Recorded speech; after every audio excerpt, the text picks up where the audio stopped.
backed off completely. The air unit has backed off. We have stolen. It is on Commonwealth Street at 7th. You see the vehicle is slowing for traffic. That's a good sign. There's no vehicles behind him, and at least for now, Philip, the pursuit for the most part had been canceled. You see that patrol car going by, but the air unit was canceled, CHP was canceled. If Alhambra PD is going to hop on this, we're still not sure, but certainly the suspect is driving pretty erratically in some situations, up to about 80 miles an hour on the freeway. Well, and Scott, we've seen him go. Look at that intersection. I mean, right through the intersection, and you're almost sideswiping that car. You see that officer, it's almost as if the officer happened to be in that neighborhood, drove by him, and that might have changed his behavior just because he saw the officer. I know we can't get into the guy's head. We don't know for sure. But as we've watched it with you, this driver has still been driving somewhat recklessly through intersections, around people, illegal turns, in spite of the fact, like this right here, in spite of the fact nobody's chasing him. That's such an odd thing. Yeah, the helicopter was overhead, and even the helicopter left. But, you know, once a suspect looks up, sees the helicopter, sees the patrol cars behind him, in a lot of cases it takes a while before they relax a little bit and not drive erratically. But you can see they're almost into oncoming traffic. Northbound here on Garfield, we're still in the Alhambra area. And I think it was a coincidence when the patrol car went by, because everything we're hearing is they've canceled. They're not on surveillance mode from the air. And they're just going to let this individual go. We do understand now it's a reported stolen vehicle that we have confirmation on. But as far as the pursuit is concerned, law enforcement has decided to back off, no longer pursue this vehicle, and really to not even surveil him any longer. So basically, Philip, they believe we're going to get this guy eventually. It's a stolen vehicle. We know it's out there, and it's just not worth pursuing him on the surface streets here in Alhambra. Well, did you hear me a moment ago? We saw another patrol car driving in the opposite direction. Again, that's 2 since we've been over this here on Air 7 with you. And it's really bizarre the way these things happen sometimes. You know, you can have everybody back off and say we're canceling the pursuit, but now that we're in Alhambra, we may have some of their police officers in this area. They heard it. You know, they certainly heard the radio call. They know that the suspect's in this area, and they may decide to, you know, hop back on this once they see which streets he's on. You know, this is dangerous. You could have kids out playing that time of the afternoon. It's a beautiful morning, I should say, and certainly as we make our way towards the afternoon with a suspect driving erratically in and out of these streets in Alhambra, they're going to take this seriously. So the Sheriff's Department backed off, CHP backed off, the helicopter is no longer overhead, but I think we'll see more police presence here with Alhambra PD in this area. Well, and you also have to understand some kids are out of school for the holiday. Yeah. You know, it's spring break, and so you make a great point. If anybody gets a chance to get out and see the sunshine for a change, because we have coming rain, they could be out and about right now doing whatever they might want to be doing innocently enough. And we've also seen, again, he's breaking the law as he drives. And so it could be an officer who just happens to see him do something that he's not supposed to be doing driving. And that could end up creating officers wanting to stop this person, as they just did right there. And then there are kids there in the park to the right. Yeah. Well, they're taking that all into consideration, that is for certain. They're watching us. They know what's going on. It's just a matter of whether or not they believe it's in the best interest of everyone for them to actually hop back on this pursuit and pursue this individual, or if to back off and say, hey, this guy's going to stop eventually, we'll catch him later. Most important thing is nobody gets hurt. Well, and then you just watch, you know, you can't predict everything, but blowing through the stop signs, making illegal turns, I mean, somebody could get into just a simple traffic accident here very easily, the way this person has been driving without any type of police involvement right now. This is not a cause of pursuit. This is a person who just continues to drive erratically and unsafely. And we've seen him drive near a park where there were children into oncoming traffic again. Yeah. Scott, a few moments ago, we saw him drive through the left turn lane right down into oncoming traffic. And that's just an instant with potential tragedy. Yeah, it would appear he still feels like he's trying to get away. Again, we don't know how many people are on board that vehicle, but they're not right behind him. We don't see any police presence for the most part. Here in Alhambra, he's slowed a little bit. Let's see if he stops for that stop sign. No. You know, made an erratic turn, just going right through that stop sign. We could have easily clipped somebody at that intersection. And so, as I mentioned, they're monitoring this. And what you hope in a situation like this, a guy just figures, hey, there's nobody behind me. Let's foot bail. Let's get out of this vehicle and make a run for it. That's one way they think they might be able to get away. But, you know, we've stayed in this general area, and there's just really erratic driving there, almost into oncoming traffic for no reason, at pretty much a slow rate of speed, and then halfway in between the lanes here. So it's really unclear exactly what this individual is thinking, but law enforcement has backed off. They're certainly taking the tactic to not get right behind him and encourage him to drive more erratically and faster. And as you mentioned earlier, this is a stolen vehicle. It was reported out of the Lakewood station, and we're now kind of getting an idea as to how the person will drive when he comes up to an intersection, clearly cutting off that person too. But it's a stolen vehicle reported, and now we're into oncoming traffic again to make a left turn. That's the kind of thing. And you know, Scott, from my perspective, I can't see if anybody's coming, and this person clearly has a little bit better vantage point of what might be coming in oncoming traffic. However, when he keeps coming to these stop signs and just blowing through, you know, the oncoming traffic is what really gets put at risk. I agree, and I think what you really worry about more than anything, as you mentioned, some kids are out on school break. I think LA Unified is back in, but we see the suspect stopping now, and let's hope it's over, and the suspect just makes a run for it. You know, it's unclear. We see a lot of times the suspect will come to an area that they're familiar with, or maybe where they even live, but maybe he stopped just to see if anybody was behind him. Give it a moment or two there to see if the police actually pulled up behind him, and then he could make a decision whether he's going to continue on. But as you mentioned, you know, these little neighborhoods in Alhambra, these surface streets, you know, kids could be out playing. We just hate to see that. It is so dangerous. We've seen so many people get hurt and even killed, and certainly, you know, we hope nothing like that happens. And the suspect, you know, for the most part, best bet, gives himself up. There's nobody behind him right now. So they'll catch him eventually. We're overhead, and it's really hard to see us because we're up pretty high, although it's possible to see us, but it's not like the PD helicopter. When a PD helicopter is over pursuit, the guy driving the vehicle or the suspect driving the vehicle sees them. They're down low, they're making turns. They don't hover like we do. And we're up, you know, 1,000 feet above the ground. So more than likely he can't tell we're up here, and the PD helicopter's backed off.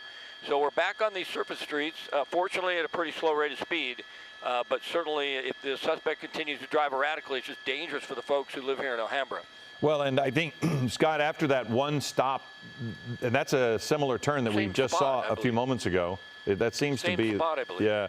But I did notice that when he pulled up to that stop sign and kind of stayed back a little bit, and I think you made a great point, he might just be looking to see if anybody's behind him, because he's changed his driving since that moment. I mean, here, but not, I take it back, right through an intersection and into oncoming traffic. So it doesn't seem there's any rhyme nor reason to whatever this person is doing.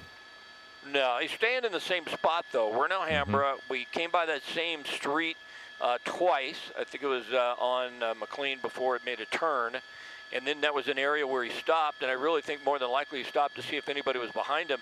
And he maybe continued to go around in circles to see if there's anybody here at all, make some decision on whether or not he thinks he can get out of the vehicle and make a run for it, or he can continue on to wherever he intended to head after he stole the vehicle. But we're certainly staying in the same area. Fortunately, we're not seeing extremely high rates of speed, and that may have changed. You know, that's a good strategy. We're seeing him stop here for a moment, and that's good as far as at least the pursuit has stopped for a moment. And we'll see if he gets out of the vehicle, or whomever is inside that vehicle gets out and makes a run for it. And it may be another stop just to see if the police are behind him. Take a look up here to see if he can see any helicopters. But at least for the moment, the vehicle stopped here on Alhambra Road. And another thing that we've seen in the past, Scott, is communication by the suspect to other people.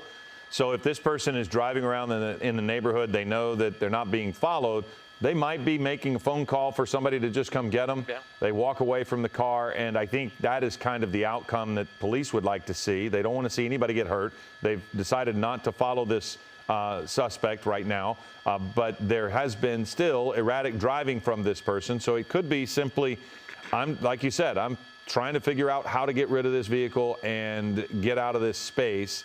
Because I know that they know that it's a stolen vehicle. And this started in the Lakewood station, and now this person, well, I was about to say, there he drives through the intersection, and you could see him brake. So he had to brake quickly. So still, Scott, I mean, even as we think that maybe he's going to stop and surrender the vehicle, he resumes unsafe driving. Yeah, absolutely. Just the fact that not behind him hasn't stopped, his demeanor as far as his driving. Maybe it slowed his speed, though. There were speeds up above 80 miles an hour on the freeway, on the 710 northbound. Traffic was moderate. There wasn't a lot of traffic, so the suspect didn't have to really swerve in and out of traffic to stay ahead of the patrol cars that were behind him. It was LA County Sheriff, and CHP sort of took over for a minute. And then once he got off of we took the 710 to the end onto Valley Boulevard, and once he got into the surface streets in Alhambra, they just backed off altogether. In a situation like this, so many times we've seen, Philip, when the suspect is really desperate, they'll slam into other cars to try and get away. Fortunately, we're not seeing that type of driving from this individual, and we haven't seen any patrol cars go by like we did there. I think that might have been a coincidence once they basically canceled the pursuit. And, fortunately, at least what we're seeing is a suspect who does care about his own safety, because he's stopping at some of these stop signs, and we're not seeing extremely high rates of speed on these surface streets. So at this point, we just follow these things, and we hope they end without incident. And he may have stopped there or gone into that parking structure. It's hard to tell since he was on the back side of it, but I didn't see him come out of there. So that is a tactic a lot of individuals will use trying to get away from the police, is to pull into a parking structure. Look right below you, though. Can't be seen from up above. There, right through it. There you go. He just drove through it. This might be an opportunity. You worry about the people walking by who have no idea what's going on. Maybe he is just seeing, now you're in this tight spot, cutting somebody off to come out into traffic. Boy, there you go. And again, and Scott, it's not at high speeds. It's just with disregard of traffic laws. He just kind of drives out into traffic. Yep. Yeah, thank goodness it's not a high speed. If it was high speeds driving like this, more than likely we would have already had some type of collision. I don't think we had one. There's been a couple of close calls. But I don't think the suspect in here is coming right up to that same spot again. We've seen the same type of procedure where the suspect has basically gone around in circles here in Alhambra. We're trying to figure out exactly what he may be trying to do, get away from police or meet somebody or find a good area to make a run for it, but right through that stop sign. Scott, I'm going to interrupt you if I can, Scott. We're going to wrap this up on ABC7. We are going to continue on the ABC7 Los Angeles app to see how this chase ends. I'm Philip Palmer, along with Scott Wright, Brianna Ruffalo. This has been Eyewitness News at 11 a.m. Again, go to ABC7 Los Angeles app to continue watching the chase.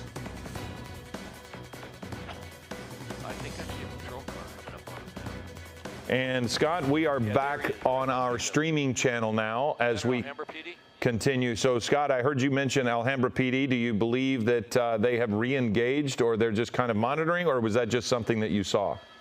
No, they're on them now. I can see it out the window, and you'll see here in just a moment. But there's a PD car coming pretty quick right behind them now. Open up a little bit, Marcel. We saw him, On the top of your screen, there's the Alhambra PD unit, I believe, and then you see the suspect. So there's two of them now. I don't see an air unit overhead, but they have engaged here. The suspect is on Garfield Avenue, headed southbound down back towards the 710.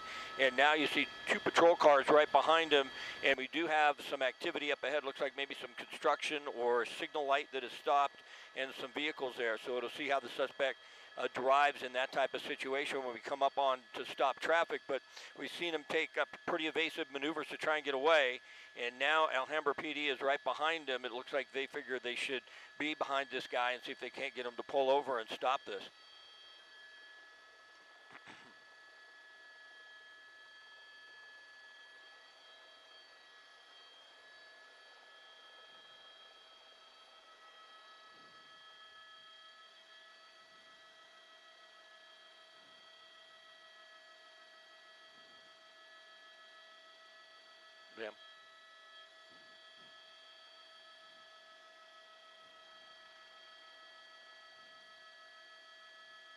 Yeah, and if the suspect drives slow enough and comes around one of these turns, then they could try the pit maneuver. See how he's slowing down? That's a great situation right there for a pit maneuver, if they can make sure that the area is clear in front of that vehicle. Another thing, since the suspect is staying in the same area, what happens is they actually get a lot more units in the area, and they can think about a spike strip. If he continues to make circles around the same area that he's sort of done, making a right turn, I think it might be on Garfield Avenue once again, going southbound. So when that happens, they have the opportunity to get units in position to use a spike strip. And now we have the suspect coming down towards a signal light that is red, and there is stopped traffic. So you see him making a abrupt turn to go down into an area. He was just in this He just area went, yeah, before. he was going the other direction structure. down that lane. Yeah, exactly. Opposite direction, and now he's headed that way. So the longer it stays here, the more patrol units you're going to see in the area. Then they'll have the chance to do the pit maneuver, maybe in a spike strip, and get this over with. Well, then you also think that if he continues to get in the same area, they can close that intersection. You know, they can have officers. But here we go again. Now he's driving into oncoming traffic. Officers are behind him, but this is where it gets really scary for anybody who might be driving, because, and again, it's such an odd thing that he keeps going in the same space, but now really picking up speed. Yeah, patrol cars at every corner now, and if he makes a left turn here, he'd be back staying in that exact same spot. But now we're on Garfield, headed northbound. We were southbound a moment ago. There are multiple patrol cars behind the vehicle, and as you mentioned, now the speed has picked up quite a bit. We might be able to bring it up on our speed tracker and get a pretty good estimate of how fast he's going, but certainly well above the speed limit, and unfortunately through some red lights. The patrol cars are still right behind, though. It's interesting how different jurisdictions have different policies and procedures, and how aggressive they might be in trying to stay with a suspect like this. But the patrol car is pretty close to him, right behind him. Open up a little bit, Marcel, and it gives you an idea how far behind the patrol car is. And I think in a situation like this, if he slows again on one of these turns, they're going to use the pit maneuver. They just have to make sure that there's nobody on the sidewalk, there's nobody that could be hit, because it can be extremely dangerous. That vehicle will spin out, but it's not a vehicle that's too big to do that to, and it may be one of the procedures or one of the strategies they'll use here in a moment. So you could tell patrol cars right behind him. We're on these surface streets next to homes and apartments, and you've got a lot of folks out here. And now patrol car is going to pull right in front of him. Open up a little bit, Marcel, and you see there he was right there. They're going to make him go that way now. Yeah, it looks like it, and I think they're going to use a spike strip here if he stays in this area pretty soon, or the pit maneuver if he doesn't speed up. We'll just have to see how this proceeds, but they certainly here in Alhambra have decided they're going to get on this. Well, that's one thing, Scott. You mentioned jurisdictions treat things differently, and there's another officer right there on the side of the street. And the thing is, he wasn't leaving Alhambra's jurisdiction at that point. He was initially on the 710. He was going all over the area. Sheriffs were following him. CHP was following him. So they decided all collectively to pull back when he was driving erratically. But now he has chosen to stay in Alhambra and make this loop that he keeps going around. And Alhambra may have just decided collectively as an agency, this is too dangerous for our community, and we're going to try to put a stop to it. And they have had the officers being able to kind of corral this person by putting him in various places. And you're right, he's coming up on some of these corners, and he's going to have to slow down, and they might be able to pit him. It's possible, and he's just staying in the same area right now, just one street over from Garfield Avenue, which he was southbound on. He's southbound once again, and, you know, the longer this goes on and stays in this one area, the more patrol cars, the more units they'll have in the area, and the better they'll be able to try and stop this and sort of dictate what happens a little bit more. But right now, it's to the point, unless they do the pit maneuver, and we're right through Garfield Avenue there at a pretty high rate of speed. You see the patrol car, you didn't see it, but he stopped for safety. He wasn't willing to go through there. And now he has pulled over, so I haven't heard on the radio, but they may have decided to back off on this again, because the patrol cars that were right behind the suspect have now backed off. They've backed off completely. And we understand an air unit might be back en route, but it looks like the patrol cars in the area here are backed off for the moment. So backed off, or do you think maybe they've just pulled off to the side? Look at that. Well, move. they backed off in as much as they stopped following him. They were right behind him, and they decided not to do that any longer. Whether they backed off like they're not going to follow this at all any longer, I don't believe that is the case. But what they did was the patrol car that was right on his tail has decided, you know, so supervisor told him that's enough of that, I guess. And they decided, you know, let this guy go. It's more dangerous to be right behind him. And when he comes into these intersections, Scott, they have taken. When he comes into those intersections, when there's those, it looks like drainage ditches or whatever, if his rear wheels nearly popped up off of the ground in one of them. That was right when the officers stopped, because he did, like right in there, I think that might be one. When he hits those going straight, he runs the risk of losing control of the vehicle, because he's hitting them at about 60 miles an hour, and they're not meant for that. Through the gas station there. Yeah, there was a patrol car right there, and he decided to just take off and get out of his way. So it appears to me Alhambra's decided we're backing off. We're not going to stay behind this guy. I believe an air unit is en route. The vehicle's Whoa. now northbound, I think, on Garfield Avenue once again. We haven't been up in this area yet, this far to the north, almost into South Pasadena here. But it looks like all of the units have backed off, and that's interesting, you know, because as we continue, if the vehicle goes a little bit further north, it actually will be in South Pasadena's area, but it looks like he made a left turn. And if he makes a left turn once again, then we're basically staying in Alhambra. Well, and we haven't seen an accident, but we've seen a lot very close. And it's just either good fortune or people are aware and they're seeing him as they're in these intersections. But that last little sequence right there, he went through multiple intersections into oncoming traffic, and there were opportunities for accidents to happen, and they didn't. And that's been amazing. So far, we've not seen this vehicle make contact with anyone, but that seems to me more good fortune than anything else. Yeah, definitely. And, you know, making this left turn here once again, just staying in the same area. And, you know, we mentioned earlier that a couple of patrol cars were driving in the opposite direction. It looked like just a coincidence, and I believe that is the case.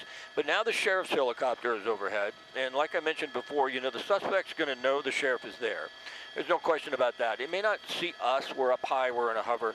Sheriff's helicopter, you're going to see the shadow. He's going to see, maybe even hear the helicopter. He's down a couple hundred feet, maybe 300 feet above the ground, making orbits. He'll come in through our shot probably here in a moment. But all the patrol cars here in Alhambra have backed off. It was interesting. You know, they decided for a minute, let's engage. I think somebody saw what was going on, maybe our signal, maybe something else. And they said, you know, this just isn't safe. It looks like this guy's driving faster. We can't do a pit maneuver here because there may be kids on the sidewalk. He may hit another car. He's not going slow enough for that. We don't have the necessary units in place to get out the spike strip, so just back off and let this guy go. It's safer to do that. And now just the helicopter is overhead. Yeah, the neighborhood he's in, every time they even had an opportunity for pit, it's right next to somebody's house. I mean, this is a congested area, and you're potentially causing some significant harm or damage or injury. I'm every time we've seen it, it seems like he approaches the intersections too fast to try to pit him. And even if they did pit him in those moments, it looks like it could cause more harm than anything else. But then again, here you have this, where he is navigating traffic, and now he's stuck. It went into a dead-end area, and this we'll see if he makes a run for it or backs out. Now, the strategy, though, if you had a patrol car right behind him, this would be over. Yeah. You'd have 3 patrol cars parked there. It wouldn't be over, but he might try and run. Oh, boy, look at this guy. Does this guy have any idea that this truck's being pursued, I wonder? Or it's just like, hey, buddy, I'm pulling in here. Get out of my way. It's hard to say. Oh, and he knocked over a pole. Scott, he just knocked over a power pole. Yeah, I don't know if there's a power pole. I can't see if there's a tree or something, and now he's going in front of that tree to try and get back on the street. So okay, that's remarkable. This guy's desperate to get away, and there's a patrol car. Yeah, boy, almost got him right there, Philip. I think if he'd have been able to hit the back of that vehicle, we could have had it stopped. Well, that was either a telephone pole, or it was probably not a power pole, you're right, but it did look like it was the wire. It hit the wires that were above that might have been phone lines, maybe. But boy, he hit it with some force to break it off at the base like that. Yeah, absolutely. This suspect wants to get away. Open up a little bit, Marcel. We'll give you an idea. Keep opening up. There's the PD helicopter. And as I mentioned earlier, the suspect knows he's there. The suspect does know there's a lot of patrol cars in the area. Just almost hit one a moment ago. And I don't see a lot of patrol cars in the area, not nearly as many as we had, say, 15, 20 minutes ago. And there's a U-turn going back southbound now on Garfield Avenue. So we've stayed in the same area. As I look down the street, there's a couple of patrol cars several blocks south of here as the vehicle travels south. So it'll be interesting to see how they decide to handle this, but they certainly don't have near as many units in the area as they had earlier. Well, one of the things that I saw when he got stuck in that parking lot was how quickly there was an officer there. So they're, as you mentioned, they're not necessarily right behind him, but they're in the neighborhood. And they're able to get to him quickly. But look at these turns he's making. He's picking up speed again. The vehicle is going to be damaged. You can't really see it. But the way he hit that pole, I did see a bit of a wrinkle maybe on the side panel. But underneath, he's going to have some damage to that vehicle. But it doesn't seem to be affecting the way the truck is handling at all. Wow! Yeah, look down at that, the up sidewalk. onto the sidewalk, and you wonder why. There's nobody behind him.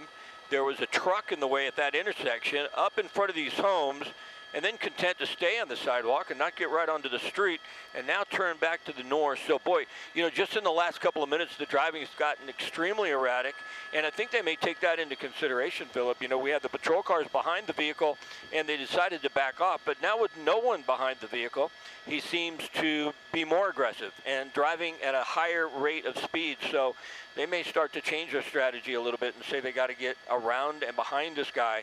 So if he pulls into another dead end, we can trap him or we can pit him if he gets in a situation where it's safe. But the patrol car's backing off did not change his demeanor much. He knows the helicopter's overhead, but we're seeing this individual right now drive at a higher rate of speed through some of these surface streets than we saw earlier.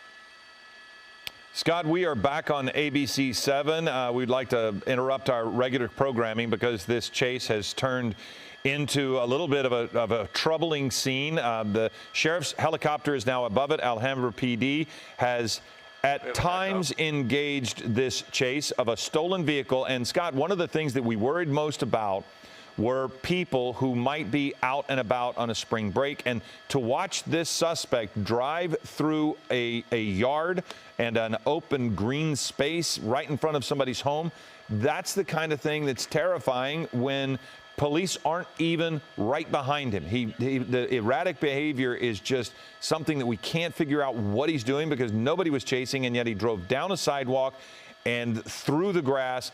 And if somebody had just happened to be coming out of that house or that apartment at the time, it could have been met with tragic consequences.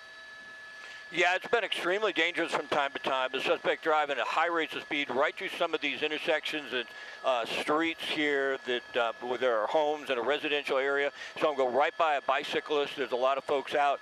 You know, such a gorgeous day to be outside right now is just so wonderful. Some kids are out on spring break, as you mentioned. And we had it going, the suspect going at an extremely high rate of speed for absolutely no reason, it seemed. Now he stopped for a moment. This has happened about 3 or 4 times in the past. We sort of speculated that maybe he's doing that to see if there's any patrol cars behind him, if anybody actually comes up behind him, because he stops for a little bit and then he takes off. There's a bicyclist going by, took a look at the guy, like, why are you stopped in the street? I wouldn't think that he would know that this individual is being pursued because there's no patrol cars around. And as I look around, there's no patrol cars headed this way right now. LA County has a helicopter overhead, so they have radioed in exactly where this individual is. So for a while there, they let this go and they dropped off their surveillance mode and they forgot about this pursuit altogether of this pickup truck here, this Ford Explorer Sport that came back stolen. And then they got on him in the Alhambra area, Alhambra PD did, and the suspect started to drive a little faster and they decided to back off. But when they backed off, he started driving even more erratically. So right now somebody's making a decision on exactly how they're going to try and handle this. See, the suspect stopped, started once again, into oncoming traffic once again, so certainly taking a dangerous tone here. And now you have people interacting with him as he drives by. Wasn't that the area that he drove down the sidewalk where he stopped just now? It looked familiar. Yeah, I think it might have been a different street. They all sort of looked the same, but it may have been, Philip. But now we're hearing they're backing off altogether again. So it's been a real flip-flop here as far as what law enforcement is going to do as far as their procedure. 1 minute they're going to pursue this individual. The next minute they're going to let him go. 1 minute they cancel the helicopter overhead.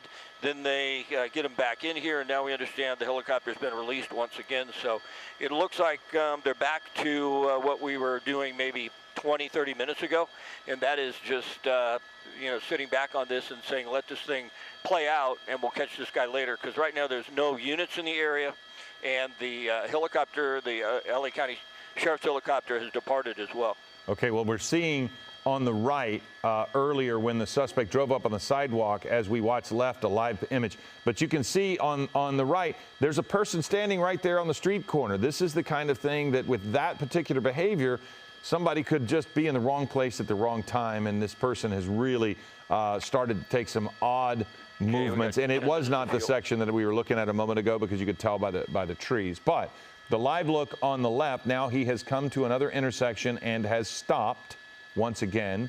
And Scott, it just, we can't really get in the mind of the suspect, nor do we have all of the information police have as to why they are taking the actions they have. They may have identified this suspect. They may know exactly who it is. They may not. But they're just making decisions with information unavailable to us at this point. But we did see this suspect back into a pole and snap that pole off at the base when he was pinned into a parking lot by what looked to be just a person who was driving into that same parking lot. And it was a bit of a standoff where the person wasn't going to move.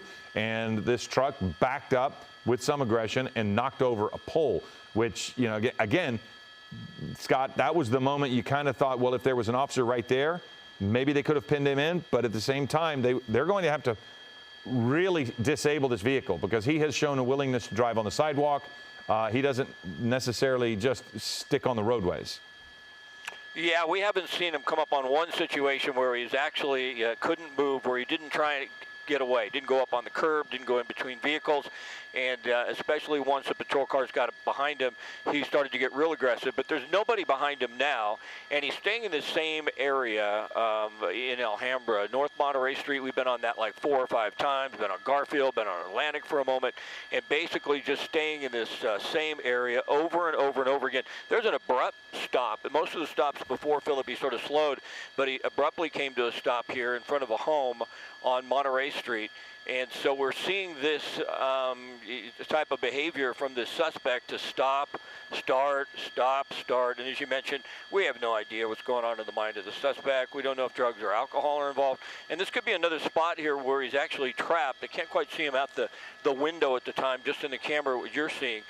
This also, you know, leads you to believe that if they are right behind him in a situation like that, they'd be able to pit him right there. That wouldn't be a problem. But they've decided to back off. You know, you can't really second guess that strategy. I think it's a good one in a lot of cases because, you know, the most important is the safety of the individuals in this neighborhood, and then nobody gets hurt. Yeah, and we were just showing a moment ago the replay of the being pinned into that parking lot and knocking over. After a couple of looks at it, you can see that it does appear as if it was a telephone line because you can see everything on the wires come loose, and it is not. But the force that you've got to hit to break that off like that, he was backing up and just either didn't see it or intended to do it.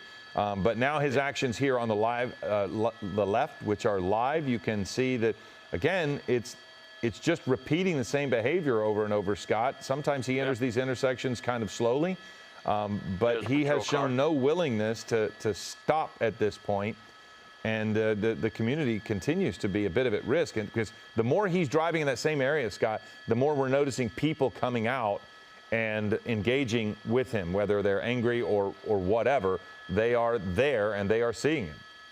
Yeah, that definitely complicates things, but now we're seeing the suspect go further south than we've seen him go in some time. So basically it stayed north of this, and now we see him headed southbound on Garfield Avenue, quite a bit further south than where he'd been going around in circles for the last 10 to 15 minutes or so. Say some pretty high rates of speed here as well, and into oncoming traffic or into at least that lane of opposite direction, then making a quick turn. So it's very difficult to get any sort of gauge. Oh, there he goes, into an apartment structure, a parking structure. Not certain if that's the same one we saw him go into before. It is not. This may be next to a shopping center. As I mentioned earlier, a lot of suspects will try and use this as a tactic to try and get away because you can't be seen from the air. That's a big parking structure as well, so it'll be interesting to see if the suspect comes out again like he did that one time when he went into a parking structure, or if he just goes inside there, gets out of the vehicle. Looks like we found him. There he is, right back out. So I guess that's not what he was trying to do. But isn't that odd too, though, Scott? I mean, that seems odd to go into the parking structure. We've seen that before, where they park and they get out and they try to blend into whatever surroundings and walk away. This person is driven into parking structures, but then comes right out the other side, and it's happened multiple times. Yeah, I went in, turned around, and came right back out. So, you know, extremely difficult, if not impossible, to try and get an idea what he's thinking or, you know, what his plan may be here. We always hope that his plan is to go into a parking structure, get out of the vehicle, and make a run for it, because then we know that that vehicle is not out here darting around at 50, 60 miles an hour and could kill somebody. But the speeds are pretty high right now, going back northbound on Garfield Avenue, back to the same area that we were at before. And as I look out the window and we open up a little bit, it appears that there's no law enforcement presence whatsoever now in this area. Back on the same street we were on before, slowing down, There seems to be a pattern a little bit here as far as the area the suspect stays in. Seems to be a pattern a little bit as far as how he drives. Unless the patrol cars get behind him, then he appeared to get a little more aggressive. As you mentioned, we have those rain gutters. Well, that was close. That looked like a vehicle that just pulled out of the driveway, I believe, and almost hit him there. So it gives you an idea how dangerous this is. Boy, we just hate to see this. We hate to see some innocent person get injured or killed. But this is what's possible here with this pursuit in Alhambra. Scott, I'm going to let you talk to our assignment desk for a moment as we continue to follow this chase. They wanted to pass along some information to you, so we're continuing to watch a stolen vehicle suspect. Authorities in Alhambra have at times engaged, but right now have really pulled back. We saw a sheriff's helicopter above for a moment. That's some of the dangerous driving that he's been pulling through those intersections with those dips, the drainage system that he really hits at 60 miles an hour, and you can watch the vehicle get a little unstable when he hits them.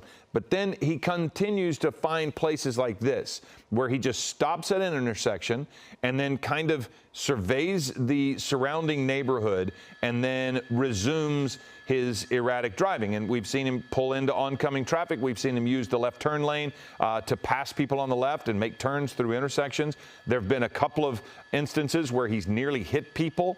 There have been a lot of people on the sidewalk, which you see right there. And again, there's a community out there that are at risk and might not even know it because of the way this person is driving. Scott rejoining us now because we're showing video of the person driving through someone's yard.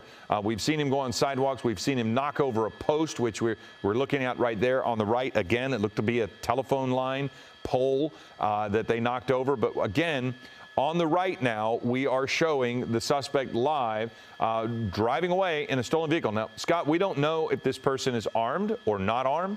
We just know that right now the only thing that we have is that there was a reported from the Lakewood station that this truck was stolen. And so at many times, officers have pulled back and they've just kind of waited to see what was going to happen. And the behavior certainly hasn't changed much.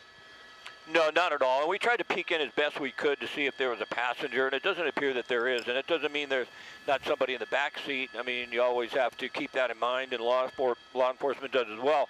And they always have to consider that a suspect like this is armed. I mean, they're always going to consider that as the case. That's the only safe way to really approach something like this. If it's a stolen vehicle, somebody's driving like this, and they approach, they have to, first and foremost think this individual can be, possibly could be, and they have to treat him as if he is armed. So that is always taken into consideration. But it's interesting that we just stay in the exact same place. Mm-hmm. And I think as a strategy, because the suspect is driving so slow in some instances, and he's staying in the exact same area, it seems like if they did put law enforcement on all these corners that he's gone through multiple times, they might be able to throw a spike strip in front of him. They might be able to try something. But they have decided, I'm not second guessing them, I'm sure they probably have a lot more information than I do, and they're thinking the best thing to do right now is just to not get behind this guy, not encourage him to drive faster or endanger more people, and that's probably the best strategy. But because he's staying in one area, if they do decide to get on this pursuit, they really would have the ability, if he stays in this one area, to get enough officers here so that they might be able to try that spike strip and at least get him slowed down and get this over with. Well, we're continuing to watch this. We're going to follow it for just a couple of more minutes to see how this developed. Other than that, we would probably eventually just release this to let us return to regular programming and let law enforcement do what they're going to do, because at this point, it's just been a series of us following this vehicle, driving around, very much putting the community at risk with his ways of driving. But for now, and again, Scott, I would totally agree with you. You can't second guess law enforcement, because this is a good idea generally to just back off, because most of these suspects settle down, drive safely, and eventually just get rid of the vehicle and go back to, feeling like they can get away. But this person, unfortunately, has not really decided to drive safely. Were those motorcycle oncoming lanes officers there on the side there? That he just drove by? There was an officer there. That was the spot where he backed up into that telephone pole that you just saw a moment ago. So that gives you an idea. He's just staying in the exact same place. I mean, within 3 or 4 blocks. He's been through the 3 or 4 blocks, I would say, you know, at least half a dozen, if not a dozen times now, coming past all the same homes. So if he knows this area, you know, who knows at this point in time, but law enforcement still is content to just completely back off on this individual. And, you know, as you mentioned, hopefully he makes a run for it, just gets out of the vehicle, and then there would no longer really be a threat. Okay, Scott, well, we are just about going to wrap this thing up. You see a couple of, therein is another part of this process. You see these people getting upset and engaged, but we've got about 20 seconds left in this, Scott, so we're going to wrap our coverage up of this. We will continue to monitor it, and we will let you know if anything develops that is necessary. But along with Scott Wright, this has been Philip Palmer and a pursuit suspect. But at this point, we're going to turn this back over to the authorities, and we will cover more if